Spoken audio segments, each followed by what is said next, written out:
cara diferenciado. Um cara de formação intelectual, um cara que é formado geógrafo pela Unesp, um cara que viajou à Europa, um cara que conhece cultura, que vai no cinema, que lê, que vai no teatro.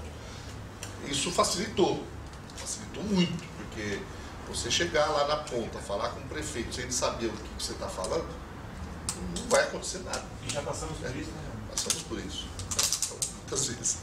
Então, chegar lá na ponta e poder ter esse diálogo ajuda. E aí o que acontece?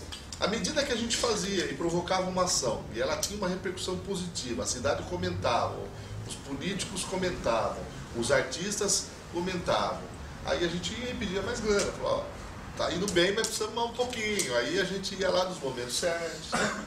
Vamos fazer uma festa de aniversário da cidade, que aí a festa de aniversário mexe com a cidade toda, a gente fala, poxa, mas a gente podia melhorar o teatro ali, podia investir um pouquinho aqui, podia trazer uns artistas melhores, fazer uma coisa, aí nessa hora a gente puxava um pouquinho de dinheiro, e aí a gente foi fazendo um pouco esse contraponto, cada vez que crescia um pouco a gente pedia mais. E foi assim que a gente chegou a 2%, chegamos a 3% com verbas vinculadas de outras secretarias, né, das parcerias que a gente executou, educação, saúde, e a gente foi conseguindo. Foi assim que a gente saiu de 2 equipamentos culturais para 14, hoje 16 equipamentos culturais, né? Foi assim que a gente saiu de 7 artistas trabalhando, temos quase 100 artistas trabalhando, direto e indiretamente, saímos de 200 alunos para 5.000 alunos nas oficinas. A gente foi dando esse salto à medida que a gente foi provando e que a cultura era importante, e a gente ia discutir com a população que era importante, que ela tinha que pedir, além de pedir o asfalto, além de pedir a escola, a creche, o posto de saúde, que ela tinha que pedir também cultura. Então a gente foi provocando a cidade, né? A ponto de, num momento importante, quando a gente teve uma demanda do orçamento participativo num bairro aqui da cidade, a gente conseguiu fazer um grande debate com a população, que naquele bairro seria muito importante ter um centro cultural, e todo mundo comprou a ideia, começou a fazer um grande debate na comunidade, e para nossa grata surpresa, a prioridade número 1 do orçamento participativo daquele foi a construção de um centro cultural. E hoje esse centro cultural está lá, uma arquitetura belíssima, fomos até indicados a vários prêmios aí, e a realidade local, né, fruto de um debate, de discussão, do pedido da sociedade, da junção dos artistas, da organização dos artistas, a gente conseguiu. Então foi assim que a gente foi dando saltos e produzindo. Queria colocar, primeiro que tem cidades que o cara cria uma marca, né? Tem que criar uma marca, porque senão tem que ter um potencial turístico em cima disso. Então o cara cria lá qualquer coisa, que é a cidade do, né, Itula, a cidade do, sei lá, como é que criaram aquilo. Acho que até cultural hoje, mas alguém cria uma marca para falar, pô, essa cidade tem que ficar conhecida. E eu acho que na cultura realmente não dá para ser assim. Eu acho que até, de repente, você tem projetos que fortalecem mais ou menos, mas dizer que essa é a marca, mas quando isso parte não dá para ser. Mas quando isso parte da população, a população cria isso, os artistas na cidade criam isso, passa a ser... Mas ela tem que ser uma coisa natural, não pode ser assim, não é porque alguém fala, vamos fazer isso. Mas não é o governo que... E um outro elemento, Edmilson, que eu queria colocar aqui é o seguinte, nós temos um problema real, que é o seguinte, a elite, ela sabe o que é cultura, ela conhece a coisa boa da arte, né? E ela consome, e ela é cara, né? Mas ela sabe, ela tem os elementos, a formação intelectual, ela vai, estuda, viaja, apreende aquilo e consome aquilo, e ela não deixa que isso popularize, né? Para não chegar no povão, a gente tem dificuldade. Ao mesmo tempo, ela pega e cria um produto, né, uma mercadoria, mais ou menos naquela linha que você falou lá, da Bahia, que aliás o Chico César também está fazendo lá na Paraíba, né? E aí ele pega e transforma isso num produto vendável, que é esses CDzinhos aí de axé, não sei do que, o funk, que não é o funk da origem, que é bom, né? Mas os caras transportam isso e aí vira uma mercadoria barata para todo mundo comprar e todo mundo ter, vira uma massificação e ela ganha duplamente. Ela ganha naquilo que ela sabe que é bom e ela deixa para ela e não deixa popularizar, e ela ganha também naquilo que ela transforma aquilo numa porcaria e é barato. todo mundo consome, todo mundo pega, todo mundo usa e ganha dinheiro. E esse também é um problema sério que a gente precisa mexer. E ela está muito ligada à questão do gestor de cultura, do olhar, do pensamento que você tem sobre cultura. Eu concordo com você. Não dá para você investir, que é um conceito que nós tivemos aqui estudando, nós não vamos investir num show da Ivete Sangalo, do Michel Teló da vida, não porque a gente é contra os dois. Tem seu mérito, batalharam sua história, sua vida. Agora, esses caras têm chance de vender o show deles por aí por 300, por 400, empresa privada comprar para os funcionários, por uma relação, por uma festa. Por que nós vamos tirar o dinheiro do poder público para investir nesses caras, sendo que tem um monte de grupos de teatro de resistência, um monte de artistas que estão na estrada há muito tempo, que têm que mostrar o seu trabalho, que vivem disso também. E esse é o contraponto que a gente tem que fazer, porque entra um pouco nessa ideia também do que é cultura, do que é evento. Não, e só para arrematar aqui mesmo, dizer para vocês o seguinte: tudo isso que a gente está falando aqui, às vezes a pessoa fala, ó, do discurso para a prática tem uma distância muito grande. Não é isso. Na verdade, quando você começa mesmo a lidar com a coisa, com a preocupação do dia a dia, você vai ver que isso é plenamente possível você aplicar. Para você ter uma ideia, hoje, lá em Guarulhos, hoje não porque eu estou falando da secretaria, não tenho acompanhado, mas em 2001 nós tivemos um encontro de teatro, um pouco para saber como é que a coisa andava. Participaram 6 grupos. No penúltimo ano da minha gestão lá, a nossa mostra de teatro teve a participação de quase 50 grupos. Aí as pessoas falavam assim, e tinha quem nos criticava, dizia o seguinte: mas esses caras não dá para considerar grupo. Eles montaram um grupo lá em tal lugar e vieram agora concorrer. Eu falei, gente, se depois eles vão casar e criar personalidade própria, e ter filhos e tal, o problema é deles. Entendeu? A gente só está convidando eles para a mostra, não é? Porque é uma relação tão íntima assim que, entendeu? É com eles. E tinha 50, então tinha de tudo. De igreja, associações de moradores, os caras esperavam aquele momento. E era muito legal, que não era uma produção isolada, na verdade era uma mostra, o cara participava, apresentava a peça dele. Eles enchiam o saco da gente para ter prêmio, para julgar, para ter o festival, mas vamos fazer e tal. E nós resistimos até os últimos 3 anos. Aí nós sentamos para que vamos fazer. Só que a votação não será feita por um corpo de jurados. Os grupos votam nos grupos. E você não pode votar no seu grupo. Então, ou seja, tinha uma discussão e só votava quem participava da discussão. A gente era meio chavista lá também. Não. O cara veio só assistir, depositou o votinho, não. Tinha uma roda de conversa dos grupos, o público que quisesse participar, podia participar também. E os grupos faziam esse debate, tinha um moderador, não era jurado.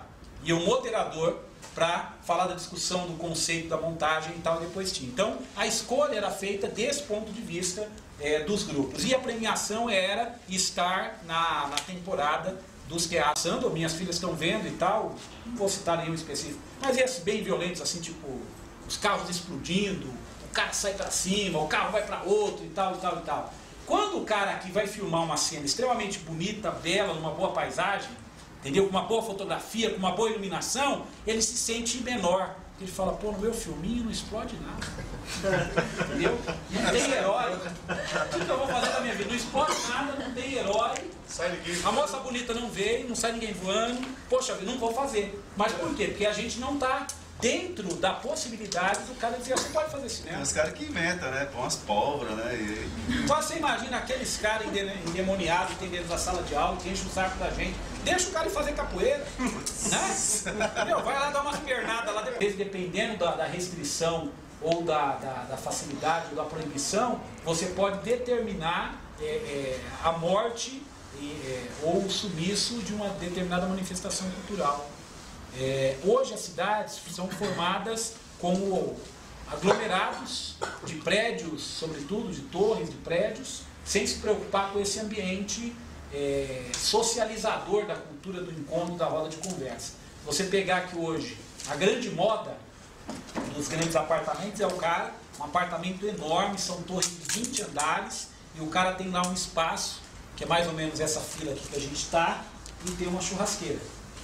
Então aquilo ali virou o convívio social do cara. O cara fala, não, eu estou morando num apartamento agora, rapaz, vou te convidar para você ir lá num churrasco. Eu fui convidado no domingo passado, tinha 4 pessoas.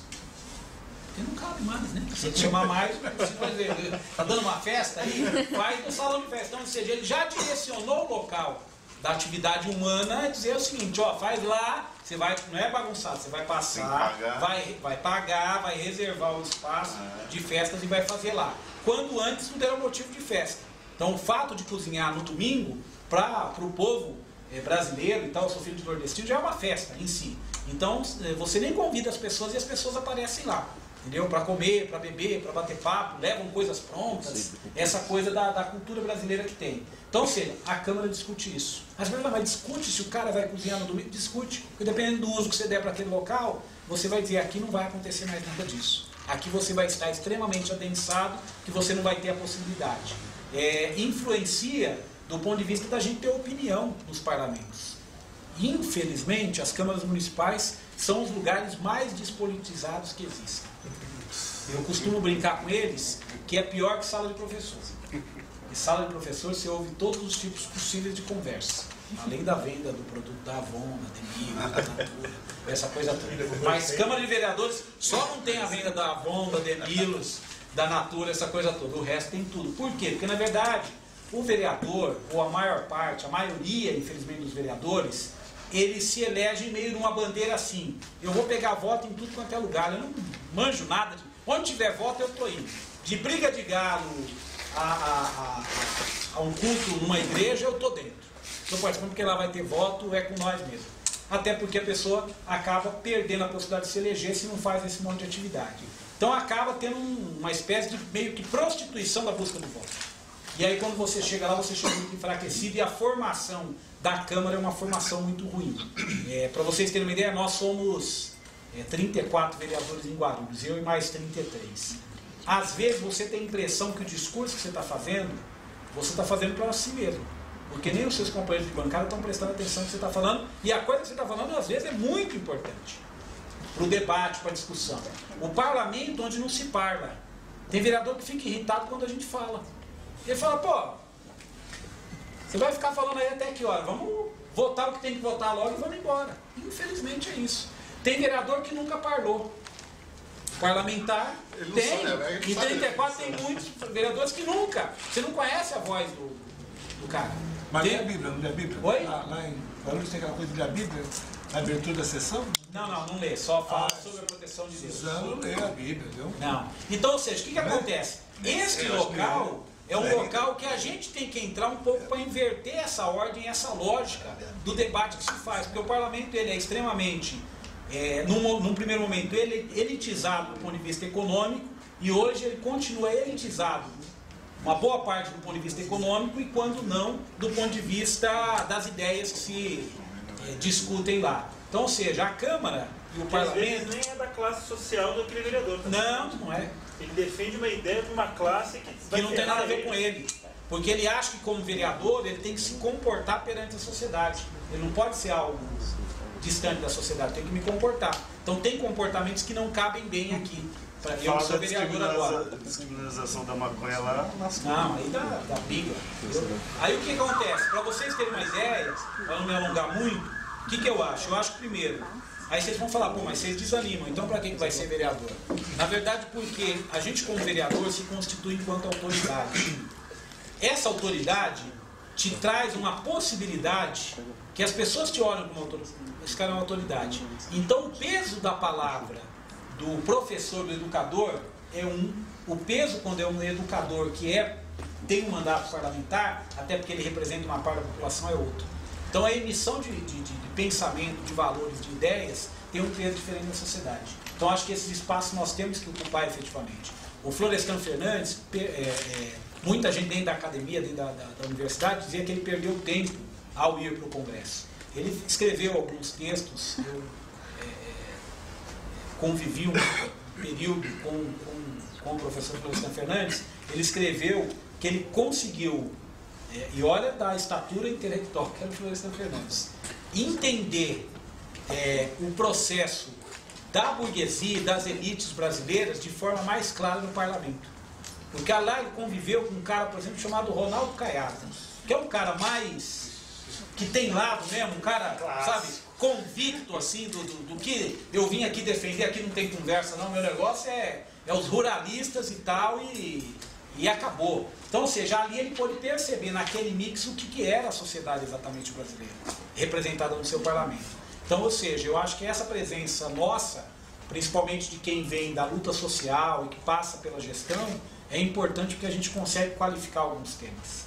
Nós já tivemos viradas de votações lá, de coisas que às vezes a pessoa, agora, há umas 2 semanas, um vereador lá apresentou um projeto de ficha limpa municipal para os cargos comissionados. Eu não sou contra ficha limpa, eu acho que é um avanço da sociedade, acho que existem alguns exageros que o Tribunal de Contas tem uma visão política e não só uma visão técnica. É engano nosso achar que tem uma visão só técnica. Muito política. Entendeu? É extremamente politizada. Assim como está aí o Gilmar Mendes, que não nos deixa mentir no caso do Supremo. Mas, por exemplo, lá ele propôs, entre outras coisas, aí os caras não leem a lei, então está todo mundo votando sim, é sim ou não, né? Então eu pedi a palavra para encaminhar, disse, eu vou votar não e tal, por conta. Você é contra o ficha limpa? Não, você é contra o ficha limpa. Está escrito aqui na lei que o cara que participar, que cometer um crime de perturbação da ordem do sistema de meio de comunicação, de transporte coletivo, ele não pode ser contratado pela prefeitura. O que nós estamos querendo dizer exatamente? Um companheiro ou uma companheira que participa do movimento grevista, ou que fundou uma rádio comunitária, e que, como eu, que recebeu um processo, e esse processo, como era um direito, é regido pela legislação federal, o meu processo foi um processo federal. Eu fui absolvido muito tempo depois, mas foi um processo federal. O meu crime é ter aberto uma rádio comunitária. Esse foi o nosso crime, entendeu? Então, ou seja, aí você vai proibir. Então, ou seja, quando você leva essa visão, nós vencemos. Nós vamos dizer, não, vamos elaborar melhor. Derrotamos, o projeto foi aprovado em primeira discussão, eu fiquei sozinho, eu e mais um vereador só, e na segunda nós conseguimos vetar, conseguimos rejeitar o projeto. Então, ou seja, essa visão que a gente tem clara, porque nós que somos da cultura, a gente tem algumas facilidades. Primeiro que a gente vê a sociedade como um todo, a gente não vê segmentado. Segundo que a gente tem a possibilidade de entender, quem já participou da gestão, o caso do Valmir é o meu, de entender o funcionamento da máquina, e que muitos acabam não compreendendo. Então, acho que vale a pena por conta disso. Agora, do ponto de vista de jogar todo o nosso peso lá, todos os nossos esforços, eu acho que a gente acaba se decepcionando. Eu acho que a gente tem que manter um pé lá e um pé fora para poder sentir qual a movimentação que a gente tem que fazer. No caso de vocês, que é uma cidade como lá a nossa, que foi administrada pelo PT, vocês vão perceber também o seguinte, tem uma série, aí vai perceber se a gente entrou no imaginário das pessoas ou não. Nós vamos descobrir positivamente que entramos. A partir do momento que você passa a exercer o mandato, as manifestações de apoio às iniciativas que você tem são diferentes quando você é secretário. Você fazia um monte de coisa, às vezes o cara nem te agradecia, nem te elogiava. Quando você via vereador, você faz um negocinho, entra lá no Facebook, pô, o vereador tal, publicou isso, curte, escreve, pô, legal, bacana e tal. Então tem esse peso da autoridade constituída. Esse eu acho um lado mais importante. Eu acho que tem um dado também que é legal, assim, a gente levar a experiência de gestor para dentro do parlamento. Né? Como você tem o conhecimento da máquina, de como é que funciona, você sabe que dá para facilitar lá, para poder realmente a coisa aqui fora acontecer. Né? Isso é um fator importante. Agora, tem um assunto que eu queria abordar para a gente ir fechando aqui, que é o seguinte, cultura não é o privilégio de nenhuma administração. Ninguém fala, temos que investir em cultura. O recurso é sempre pouco. Partindo do princípio que não é prioridade e que não tem recurso, como é que a gente elabora bons projetos e como é que a gente consegue criar marcas da cultura? Eu acho que esse é um ponto que eu gosto muito de debater, e eu falo aqui da minha posição, e você já também fala da sua, e aí a gente pode abrir aí para uma conversa. Eu não consigo ver um projeto vitorioso, um trabalho consistente, primeiro se não houver vontade política. Vontade política do administrador, do prefeito, seja lá quem for. Se não tiver essa vontade, esse desejo de mudança, esse entendimento do que é a gente não vai avançar. Não vai avançar. Partindo do princípio também que o recurso é sempre pequeno, sempre vai faltar, né? Sempre vai faltar. Então a gente precisa buscar novos mecanismos, emendas parlamentares, editais aí de multinacionais, editais de empresas que possam também estar investindo, né? Tem muito edital aberto por aí. Então buscar esse dinheiro fora, essas parcerias dentro do próprio governo, educação, saúde, né? Uma equipe competente. Se a gente não conseguir ter uma equipe competente, você não vai fazer bons projetos, você não vai conseguir elaborar, você não vai conseguir resolver, né? A organização dos artistas também, como eu disse, é fundamental para que você tenha condições de implementar projetos. E aí eu digo que essa soma de tudo isso, né, com recurso, com equipe competente, com organização dos artistas, com vontade política, a gente consegue fazer bons projetos e deixar a marca na cidade. Não consigo enxergar de maneira diferente. E aí a gente pode ter algumas marcas, como a gente tem hoje aqui, né? Nosso estúdio de cinema que está aqui, o Caio Blá esteve aqui e ficou surpreso, falou, pô, é o primeiro município que eu conheço que tem, né, um estúdio público de cinema. Nosso estúdio público de música, tá? O Arte Pública, que hoje é uma referência na cidade, que é um museu ao céu aberto, embora muitas cidades façam isso. O nosso projeto Roda de Todos os Santos, é um projeto de cultura popular que a gente faz uma inserção dentro das escolas. A nossa mostra de referências teatrais, que não é uma mostra de teatro, mas uma mostra de referência, né? As coisas internas, nosso festival de música, a nossa mostra de teatro interna da cidade, mostra juvenil, enfim, a gente consegue, essas são algumas marcas, a nossa rede de bibliotecas, as nossas bancas bibliotecas, né, que tem um trabalho muito consistente que ajuda, uma banca dentro do terminal rodoviário, uma banca no meio da praça. Nós temos um relato aí, né, a informatização da própria biblioteca, relato de alunos aí que hoje estão na USP fazendo letras, né? Tem um menino que aliás está no cinema também, que estudou dentro da biblioteca, não fez vestibular, não fez uma escola particular. Então assim, a gente tem artistas nossos que começaram com a gente trabalhando hoje profissionalmente, né? Atores, gente de iluminação, de som, enfim. Isso é uma prova que a cultura como política de Estado, ela dá certo. Enfim, eu finalizo aqui minha parte e o Edmilson faz a fala aqui. A gente, quem quiser fazer mais um comentário aí, já foi meio esvaziando, o pessoal precisou ir embora, mas estamos aqui firmes. Não, para encerrar, hoje, vindo para cá, na verdade eu estava procurando outra coisa, achei esse papelzinho lá, meio antigo, de 30 de janeiro de 2003. Eu estava na secretaria 2002, eu fiz um texto, né, de 3 ou 4 páginas, para mandar para o pessoal da nossa equipe, para fazer a primeira reunião do ano, né, que é a avaliação 2001-2002, os 2 primeiros anos e tal. Só para vocês terem uma ideia de como que a gente estava, né. Vou ler rapidinho um trechinho bem pequeno aqui, ó. Isso lá em 2003. Então, ou seja, após o Lula eleito em 2002 e tal, você vê a preocupação que a gente estava lá. As nossas relações, só um trechinho, as nossas relações com os agentes culturais da cidade foram feitas de forma disforme. Em algumas ações ficou acima do esperado, em outras muito abaixo do necessário. Em outras ainda ela praticamente inexistiu.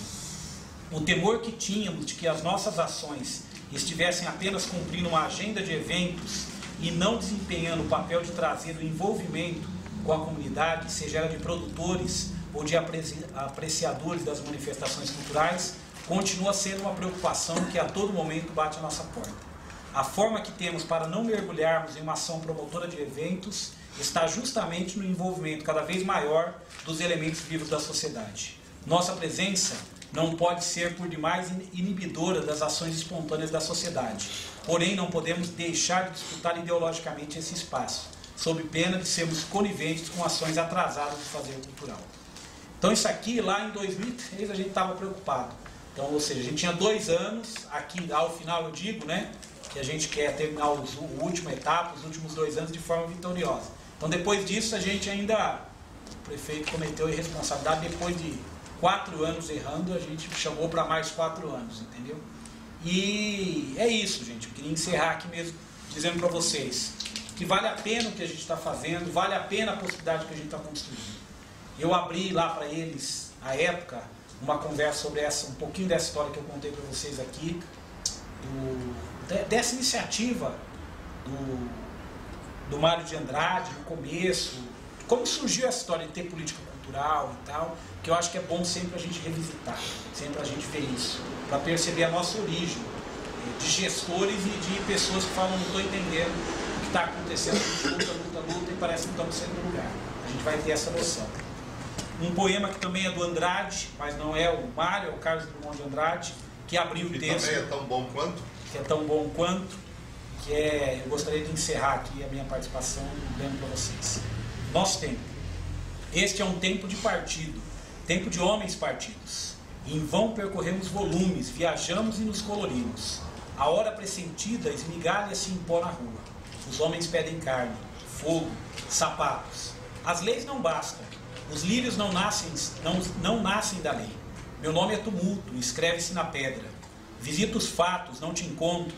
Onde te ocultas, precária síntese, penhor do meu sono, luz dormindo acesa na varanda. Miúdas certezas de empréstimo, nenhum beijo.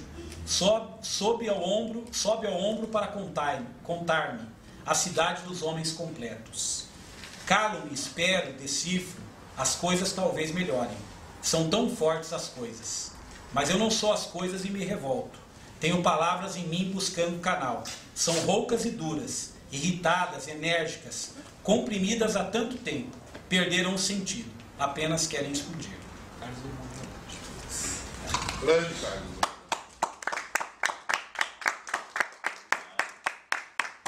Bom, gente, eu estou muito feliz com essa noite aqui. Primeira conversa nossa. Eu não sei se alguém aqui quer se manifestar. Eu gostaria de um registro aí, que é importante para a gente esse momento que a gente constrói um projeto cultural que já começou, mas que não pode terminar. Eu brigava muito com meu pai e com a minha mãe, porque eles sempre colocavam para mim a questão de entrar na rotina das coisas. E um pouco antes do debate começar, o Edgar, né? O Edgar estava falando, a gente estava conversando sobre música e sobre muito do que se produz de lixo cultural e tal. E ele falou assim, não, mas isso também acontece em tudo que é lugar. Na medicina é assim, na engenharia é assim, em todas as áreas da vida humana é assim. E é bacana que a sensação que eu saio desse espaço aqui, desse debate agora, é que a gente faz mais do novo, não mais do mesmo. Fazer mais do mesmo é fácil. Agora, é um pouco isso que o companheiro falava assim, de lá no parlamento tem tanta gente que está lá e está no parlamento e não fala, ou não percebe, e não percebe que está fazendo mais do mesmo. Na educação, a gente fazendo mais do mesmo. A gente aqui, nesse momento agora, fazendo mais do novo, porque eu acho que é o primeiro Dia dos Namorados que eu passo sem a namorada, mas assim, é mais do novo.